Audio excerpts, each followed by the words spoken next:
Good morning, my name is Umberto Mucci, this is We the ItaliaNews, a daily podcast regarding Italy during coronavirus times. Today is Sunday, June 7. Yesterday's new positives are at a very low level, practically at a minimum since the outbreak began. 0 new infections in Umbria, Molise, Campania, Basilicata and Calabria. ICU admissions have dropped below 300. Yesterday, 72 Italians died from coronavirus. No victims in Trentino Alto Adige, Friuli Venezia Giulia, Umbria, Molise, Basilicata, Calabria, Sicily and Sardinia. As every Friday from the beginning of Phase 2, a new bulletin was issued yesterday monitoring each region. At the moment, no critical situations related to the COVID-19 pandemic are reported in Italy. Active outbreaks of transmission are documented in several regions. The virus circulates but is detected and controlled well, and caution is still needed. The estimated RT transmissibility index shows average values below 1 in all regions. Basilicata is the region with the lowest RT, equal to 0. The region with the highest RT is Lombardy, 0.91, going down from last week. You know that since a few days Italians can download the Immuni app for contact tracing that will help understand the spread of the virus. I did it. It's already the most downloaded app by Italians. At the moment there are 1.5 million people who have downloaded and installed it on their smartphones. The app is not perfect and it doesn't work on devices that don't have the latest operating system updates. But the criticism has focused on two silly things, as always here in Italy. As an ancient proverb says, when the wise man points to the sky, the fool observes the finger. And so those who criticize this app do so because they believe the hoax that if you are in the address book of those who downloaded it, automatically your privacy is violated.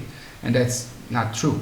And because in the design, a family is indicated with a woman holding a child and a man working at the computer. I see nothing wrong in this. Anyway. Meanwhile, in Switzerland, the contact tracing application is so badly made that it can be downloaded by everyone, but it's intended only for a limited group of testers.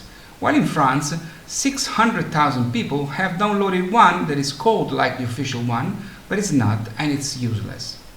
As always, in Italy we criticize ourselves too much, while abroad they make more mistakes, but they blame themselves much less.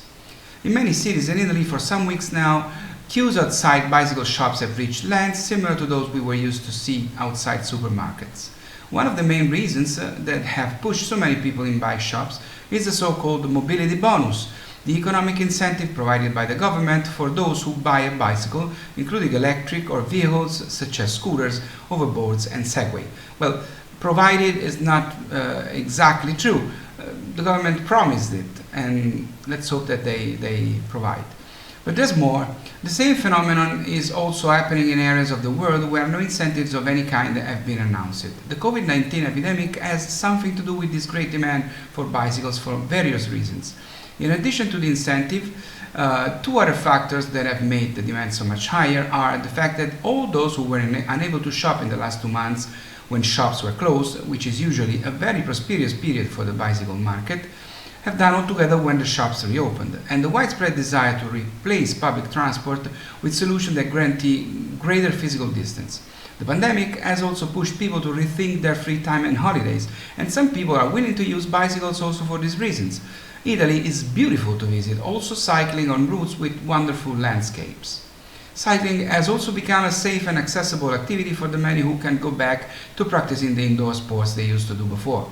The problem is that Italy is running out of bikes to sell. Some Italian manufacturers have already announced that they won't be able to fulfill new orders until September, and some even not before the first months of 2021. 4 days ago, President Sergio Mattarella awarded 57 Italians for their merits during the coronavirus epidemic. Starting last Thursday, every day in my video I'm mentioning some of them. Today I'm mentioning Ettore Cannabona, commander of the Carabinieri station of Altavilla Militia in the province of Palermo in Sicily, who donated his entire monthly salary to charity. Bruno Crosato, representing the Alpine Civil Defense of Veneto, who restored 5 disused hospitals in the region in record time. Mata Maxime Suiten-Banda, player of the Italian national rugby team, volunteer on ambulances in Parma. Marco Buono and Yvette Batantu-Janzeghe of the Red Cross of Riccione in Emilia-Romagna, who responded to the call from Lombardy to help the doctors for help to doctors and ambulance personnel, Renato Favero and Christian Fracassi, the doctor who had the idea of adapting a snorkel mask for medical purposes, and the engineer who made it, Concetta Di Santo, a cleaner in a Milanese hospital, representing one of the group of workers who allowed the health facilities to go ahead during the emergency, and Giuseppe Maestri, a pharmacist in Codogno in Lombardy, traveled 100 miles every day to the red zone. To all of them goes our strong thanks. They are an example of the best Italy. I'll see you tomorrow. It's all for now. My name is Umberto Mucci. This was We the ItaliaNews from Rome, Italy. Please stay safe, stay healthy. Ciao.